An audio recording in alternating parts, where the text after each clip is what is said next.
Word had begun to spread throughout the land about the Dragon Clan's newly built arena. Aviticus Dragon called the Inner Circle to meet with him in the clan hall to discuss the possibility of holding a grand tournament to celebrate the construction of the Thunderdome. The Holy Nation had remained suspiciously quiet, keeping their forces in the north. The Inner Circle agreed that it was a perfect time to hold a tournament, which may even earn the clan some prestige with the other noble houses. A few days ago, a number of warriors from the Band of Bones clan assaulted Moonshine and failed in their attempt to take it. The Dragon clan was able to take them prisoner, and they were the perfect warriors to fight in the grand tournament. Give them a chance to earn their freedom, and my kind will fight anyone we ask of them, Yeflin promised. Aviticus smiled. We're also going to need some experienced gladiators for the main event. Whoever defeats our gladiators will earn their freedom. As long as the pay is good, I shouldn't have any trouble finding us a few paid gladiators, Yeflin laughed. There's just one more order of business, Aviticus announced, waving his hand for Magnus to approach the round table. As you all know, Watson has finished building a prison to hold prisoners of war and those who have wronged us. We are going to need someone to watch over the prisoners, keep them fed, and ensure that they don't escape. Aviticus pointed to Magnus. With the experience that Magnus has had as a Holy Nation guard, I nominate him to be Moonshine's warden. All in favor, say aye. The Inner Circle yelled their approvals without a doubt in their mind that Magnus should take the new position. Magnus nodded. It would be my pleasure to keep the prisoners in line. Excellent, Aviticus said. I think there's a few paladins in there that need some extra attention. An evil smile began to rise across Magnus's face. The Thunderdome was a massive building, and thanks to Watson, the only one of its kind. It could be seen as far north as Skinner's Rome and as far south as the Burning Forest. As news spread of the upcoming grand tournament, travelers from all over the world began their journey to Shem, where the Thunderdome was located. Yeflin and Lady Sharky talked up the tournament as a spectacle not to be missed. This attracted the attention of a United Cities noble of a lesser house, who was drunk more often than he was sober. Since the Thunderdome was designated as a truce zone, anyone could come and spectate the games, so long as they remained peaceful. A strict detail of guards were stationed at the Thunderdome gates, ensuring that the tournament games were not to be disturbed. The double-barrel harpoon turrets that Crazy Lizard recently researched were put to good use, providing protection from the ramparts above. The gladiators that Yeflin sent for made their way towards the Thunderdome. The trio were some of the best arena fighters that money could buy. Magnus met with the gladiators after they entered the gates of the Thunderdome. The trio stood silently while Magnus eyed them up and down. You must be Bane, Magnus pointed to the Shek standing before him. Bane nodded. They say you've killed over 100 men, Magnus asked. Bane smiled. That people know about. Well, try not to kill the combatants too quickly. Remember, this is a spectacle, Magnus explained. Bane laughed. And you must be Vlad, Magnus pointed to the man on Bane's left. At your service, Vlad replied. I've heard there's no one better with a polearm, Magnus asked. We have a few clan members who can't wait to see you in action. Vlad nodded. And of course that leaves the mighty Sorsha, Magnus eyed the woman on Bane's right.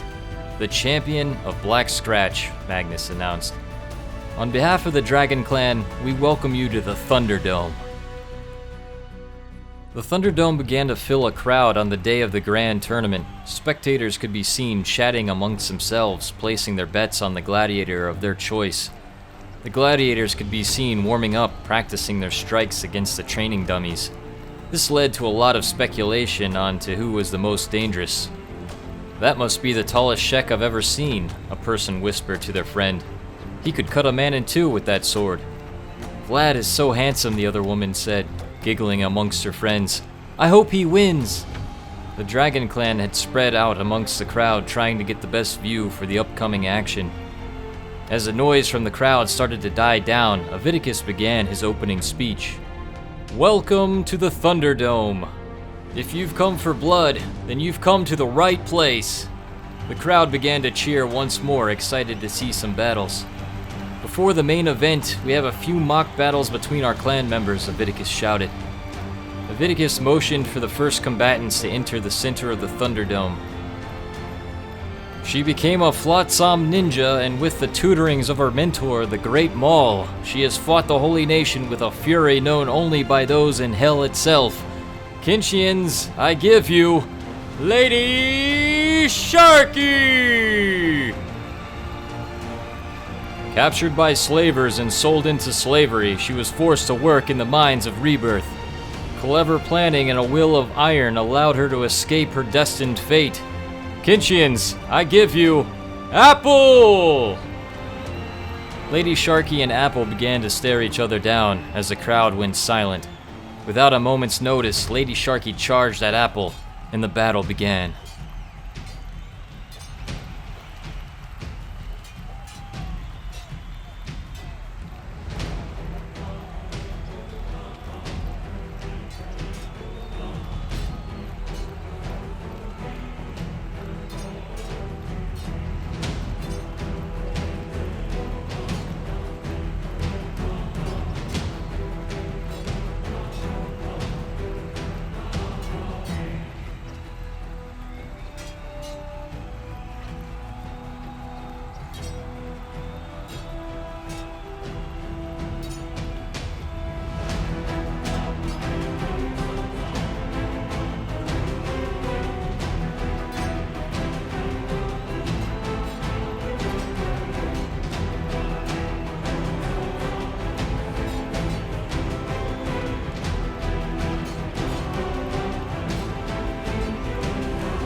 With a swift blow, Apple knocked Lady Sharky unconscious. The arena cheered loudly at the unexpected outcome. Lee and Amistine clapped, praising their friend for a great fight. Aviticus waved to the crowd with his hands. In our next fight, our two greatest warriors will go head-to-head against one another. He is as silent as he is deadly. Unmatched with a blade, he's killed more people than acid rain. I give you Mr. Killer! She lost her horns and was named dishonorable by her kin. Now they envy how powerful she has become, cutting men down like they were blades of grass. I give you Yeflin! Mr. Killer stood silently, eyeing Yeflin up and down. Without a word, he charged towards her. The battle was on.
A succession of quick strikes sent Yeflin to the ground. As the cheers from the crowd echoed throughout the Thunderdome, the clan finally learned the answer to the question that was on everyone's mind. Who was the best warrior? Darth approached Aviticus as he was organizing the next fight. What do you say, Aviticus? A battle between you and me? Aviticus shook his head. We have a schedule to keep. We have the main event coming up. Darth frowned. I think you're scared that I'll win.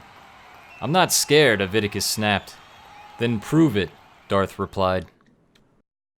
The crows could be heard above the Thunderdome as Darth and Aviticus stood before one another in the center of it. The crowd and clan members were silent, not wanting to miss a thing.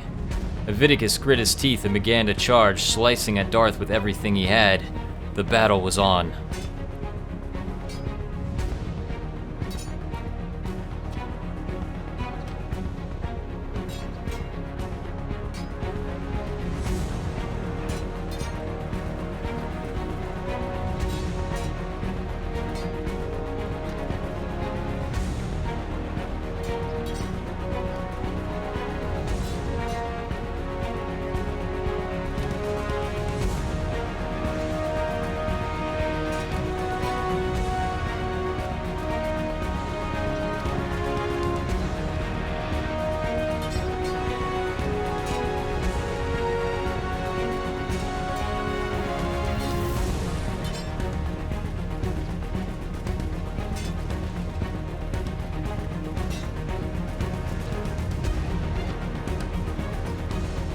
A quick riposte from Darth struck Aviticus in the chest, sending him into the dirt.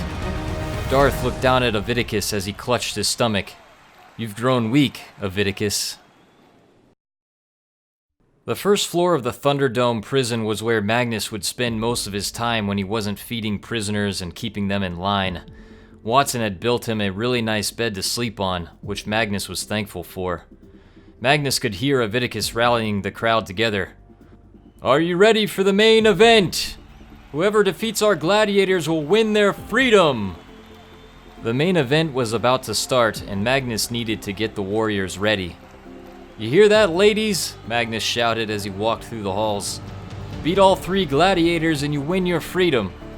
Perhaps there's a few of you in here that have what it takes." Magnus stopped to look at a one-armed bandit. "It's your lucky day, bandit. The crowd doesn't want to see a cripple flailing one arm around like a dead fish. But the rest of you aren't so lucky." Magnus approached a cell containing his choice for the arena's first challenger. "You hear that, prisoner? That means you're up," Magnus smiled.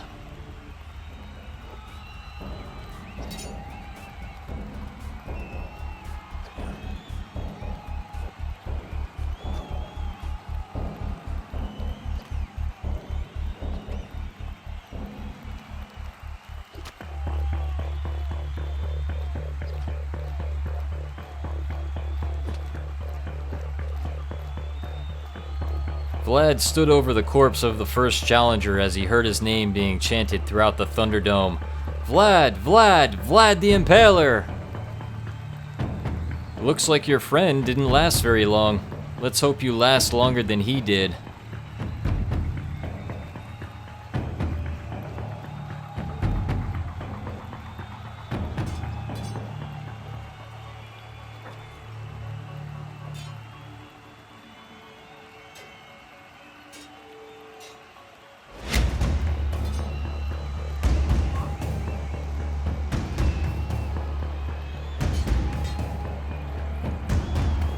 Sorsha cleaned her blade over the corpse of her victim, raising her blade with a battle cry.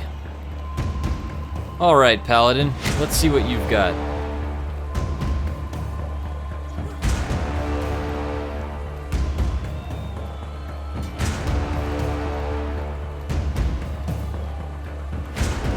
With one swing, Bane cleaved the Paladin in half.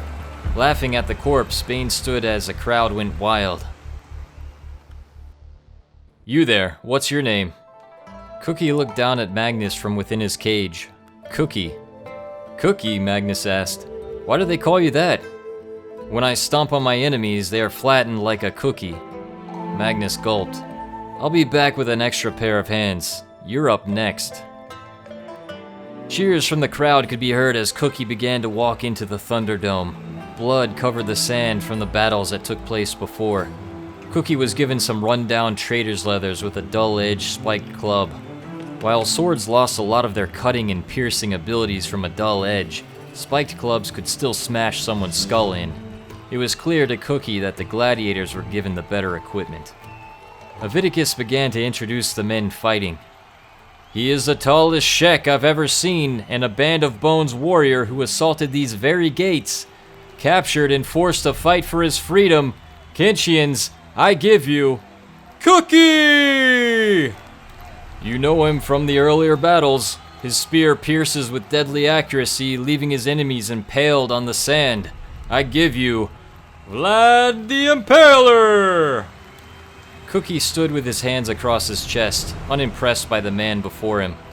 Vlad charged towards Cookie, and the battle began.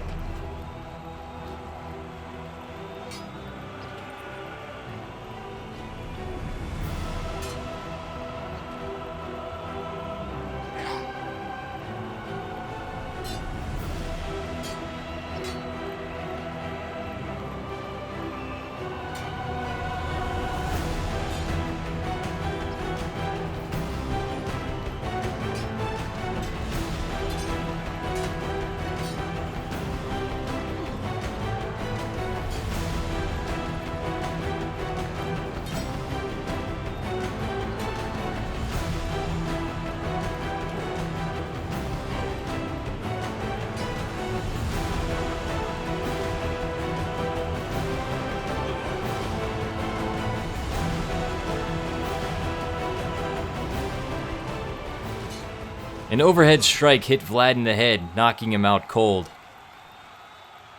Sorsha eyed Cookie from a distance before approaching the center of the Thunderdome. Aviticus began to introduce her. She was a former slave who became an arena champion of Black Scratch. Undefeated and deadly, I give you Sorsha!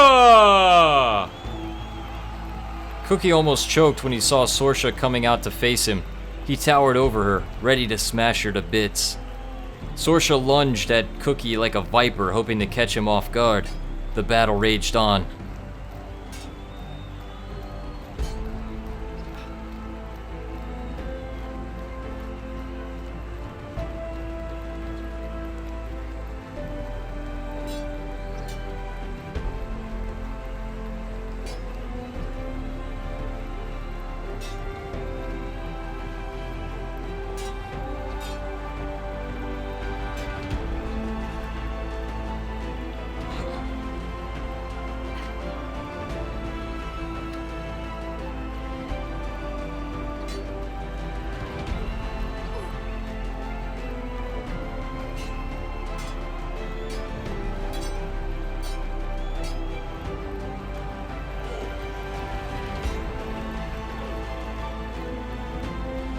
A loud crack rang through the Thunderdome as Cookie's club connected with Sorsha's head.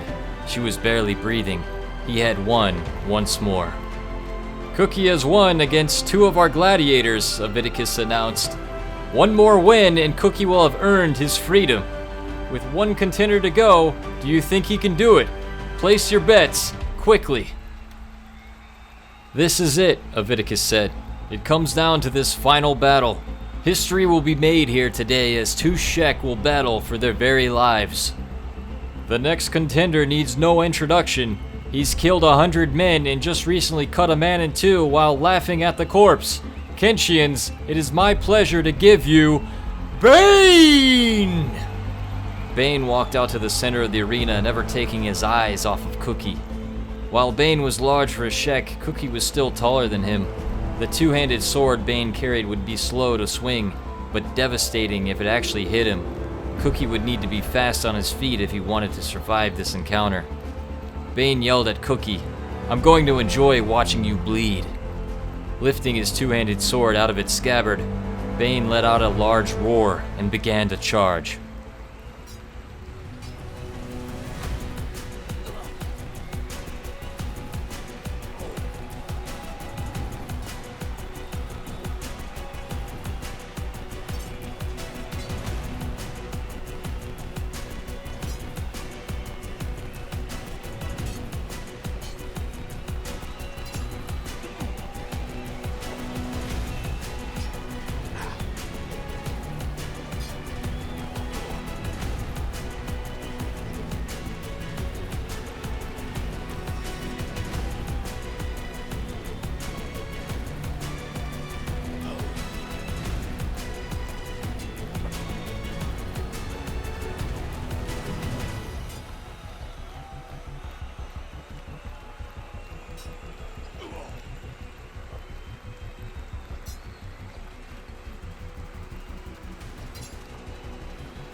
Cookie yelled as his club came down across Bane's head, knocking him to the ground.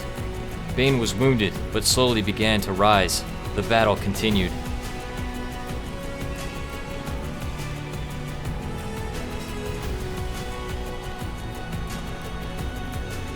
Another one of Cookie's strikes knocked Bane down.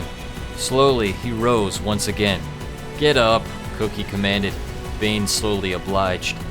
Another blow to the head knocked Bane down again, but he still continued to get up. "What was that you said to me?" Cookie asked. "You were going to enjoy watching me bleed?" The crowd was chanting for Cookie to finish him off.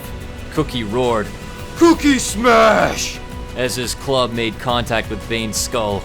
A loud crack echoed throughout the Thunderdome as Bane's body fell to the ground like a sack of grain. He was dead. Aviticus approached Cookie in the center of the Thunderdome. "Kenshians, I give you Cookie!" The Thunderdome Grand Champion! As the cheering died down, Aviticus asked Cookie a question. Well, you've won your freedom. Back to the Band of Bones? Cookie shook his head. Tora the Fearless will cut my horns and make an example of me if I go back to the clan. We were supposed to take Moonshine, but we failed. We've dishonored ourselves. Aviticus confessed. Well, you may have dishonored yourself trying to take our home, but you've managed to honor yourself as a great warrior here today. The people enjoyed watching you fight, and would pay to see you fight again. There's always room in the Dragon Clan for capable warriors. Cookie looked around, contemplating what he should do next. There were people still cheering him on after the spectacle they had just witnessed. Cookie turned his attention back to Aviticus. I am a warrior, and warriors surround themselves with other like-minded warriors, Cookie said. Let me ask you a question, Aviticus. If I stay here, will I be able to smash? Aviticus wasn't sure if he should laugh or take him seriously. Yes, you'll be able to smash. A smile rose across Cookie's face. That's good, my little hive friend. I am Cookie, and I smash.